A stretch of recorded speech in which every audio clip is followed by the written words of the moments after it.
Andy, and just your thinking on the team selection and Dan Sheehan on the bench and Jack Crowley actually on the bench as well. Yeah, a bit of continuity, and I think it's a pretty good side, one that's suitable to take on the world champions, we hope. Dan Sheehan, yeah, he's obviously fit and raring to go in fine condition, and a world-class hooker in my opinion, so he gets his chance to get his tournament underway. John, you've been involved in these three things in the past. Will you have to produce a performance as big as you've ever done before? Yeah, of course. Like Faz just said, playing the world champions. They're a very, very good team, and they've come into some great form over the last number of weeks. So yeah, we're going to have to be on our top form to get a result. Yeah. Andy, hi, how are you? Hi. Could you just talk to us about the one change you have made, bringing Jemison Gibson Park in for Conor Murray? What kind of impact are you hoping he can make? Well, just being himself and producing the form that he's produced for us throughout his time as an Irish international. The pace and the skill set that he brings to our game is something that we all enjoy watching. Jack Nainaber this morning described that 7-1 split as innovation. I've seen it described as risky and words like that. How would you feel about it? I think it's great. It obviously suits them. They obviously know their squad and what fits for them, and obviously so do we. I think it's great. I did pose the question to our forwards coaches. We was going to go with a 7-1 split, 7 backs and 1 forward, but they weren't up for that. But I think it shows. They know exactly where they want to go and with their game plan, etc. And we do the same with the subs that we pick as well. There was nothing in your mind that made you pause for thought and think maybe should we just match it? No, not at all. Never once. Murray? How important is that, Andy? Like, it's a tried and trusted formula, I guess, of the team, just for you to be yourselves, because obviously they've got loads of threats. Well, it's knowing all sorts of different permutations, and 100% with a 5-3 split, you can't cover everything, but you need to be adaptable, and it's something that we've worked hard within our planning over the last few years to be able to do that, to be able to adapt. And I suppose they've done exactly the same with a 7-1 split in mind. I love it. I respect it. I like the fact that they know the squad bringing 4 scrum halves over and hooker that's not really played in the specialist position before. It shows that they know their players, know their team, and know in which direction they want to go. Hopefully, they think the same about us as well. And Johnny, what kind of performance is this going to take from your team to Yeah, like a top one on both sides of the ball, because their defence is obviously renowned for the line speed that they come at you with, so we need to be on top of our game when we have the ball. And then obviously the way they've been playing recently in terms of going wide and then being direct in certain areas of the field and bringing a strong kicking game, so they test you in every facet of the game, and that's why they're world champions, and they're that's what we're going to have to be on top form. Thanks. Gavin and Gabriel. Andy, what were the toughest, the tightest calls for you across the board? Oh, there's plenty constantly, because the conversations that I have to have during the week are difficult ones, because they all want to play and deservedly so, because they're good players in their own right. But at the end of the day, we've got to make the right decision for the team for this particular game, and those conversations are never easy, but the players make them easier because they understand, because the squad players, the team players, and the team always comes first. Andy, you're going into unknown territory here. No team's ever done this in the World Cup before in terms of the 7-1 split. So, what extra pressure might it place on some of your players? What more might you need from? I don't see it like that, Gabriel, at all. I'm pretty confident in the 5 forwards that we've got coming off the bench as well, that the impact that they're going to have in the game and the type of game that we want to play when that happens. So it doesn't have any bearing as far as that's concerned. We obviously have been able to analyse them before with a 7-1 split. and not that much changes. Obviously, fresh and set piece wise dominance that they got in that game, but we'd back our players to do the same. Do you think South Africa, in a way, were trying to test what your approach might be, what your reaction might be with this decision? I don't know. I don't really. It doesn't really bother me at all. Really, it's just about us. I mean, you know, we have to be good. We have to play really well to beat the world champions, and rightly so, because they're in good form. And barring us and our team, our management, and the Irish people all over the world, I think everyone else thinks that they're the favourites and they're going to win this game. And I can see why, because of the form that they've showed in the last couple of games. But we don't feel like that. We're ready for a tough battle, and it'll take its own course, I'm sure. Well, this is what the 15-game unbeaten run is to a degree preparing you for, isn't it? Well, our journey's had all sorts, and it prepares you for bits like this. I suppose we'll learn a bit more after this one as well. Thanks, Sky. And it's not mathematically must win, but how important is it for your World Cup campaign and psychologically to win this game? Yeah, it's not a must win. It's not a must win. It's not a do or die type of game, but it's pretty important to both teams. Let's put it that way. And how big a boost would it be psychologically for the guys? Well, it's always nice to win, but I suppose we've always looked at ourselves mainly as far as the performance is concerned. So it's a big game, you know. There'll be over 30,000 Irish supporters there in the stadium that we know well, and we want to get back there and get back to winning ways there. So it's a challenge that we're ready for, looking forward to, and yeah, it's coming soon. Johnny, there was a time when the green and gold, South Africa might have held an aura for Irish players and Irish teams. Is that gone now?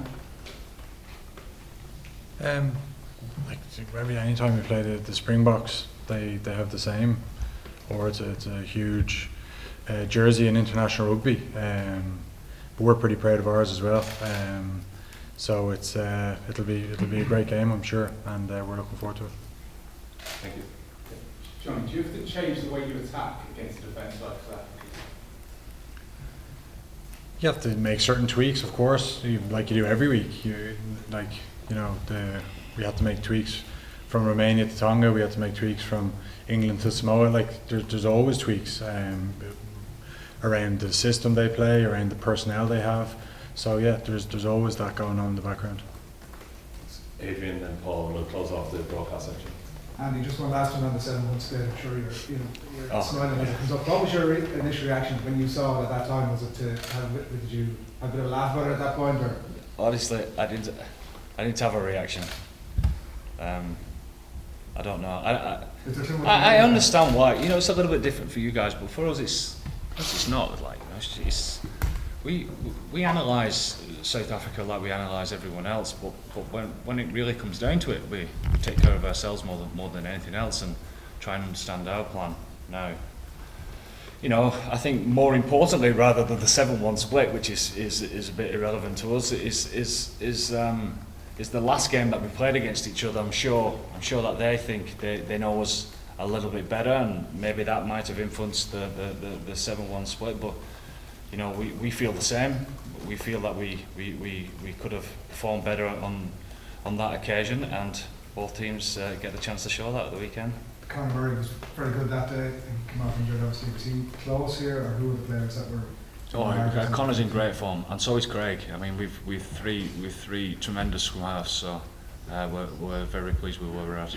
John, sorry, Adrian, a few questions to go through. Paul. Johnny, just ask you about the occasion, the Irish fans travelling in, big game Saturday night. What makes the South of France such a special place? Well, usually it's the French fans that make the atmosphere there. I don't think I've played a game here where, you know, we'll have the majority of the support. So to get 30,000, or rumoured to be 30,000 fans, with the support we get for World Cups in particular, it's incredible. Like last week in the stadium, it's just green everywhere. The week before the same, and I'm sure it'll be the same again. So it's hats off to the people that put their hand in their pocket and come over. It means a lot to us, and we hope we give them something to cheer about. Do you feel you're taking everything in a little bit more on this World Cup? He's not left the hotel. Like I've, yeah, you soak up the atmosphere, don't you? Like, but it's only when you win. It's when you can hear the lads in good form anyway. It's only when you win. That's when you get to enjoy it. You know, if you're walking around the stadium after defeat, it's not the same. So I've been able to enjoy the first two, but that's just because we've got some good results. That's it for the broadcast section, and we'll just continue on with written newspapers if you could. So this section is obviously embargoed. Any questions? Yeah, Keane. Johnny, you've been involved in some big World Cup pool games before. Does this one feel different? Does it have different feelings? Not really, no. Like the games that spring to mind, the big games, France in Cardiff, Australia in Eden Park. You know, we've had big pool games over the years. Doesn't guarantee anything beyond, you know, if you win them, it doesn't guarantee anything beyond. So it's a huge game. But yeah, they're the big games that have stood out to me in the previous I'd like ones. to hear you your own one or last games. Like plenty of work-ons in different areas in both games, and things that I need to get on top of for this week.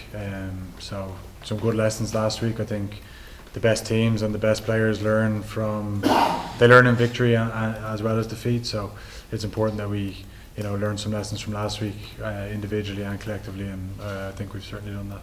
Thanks, Jerry.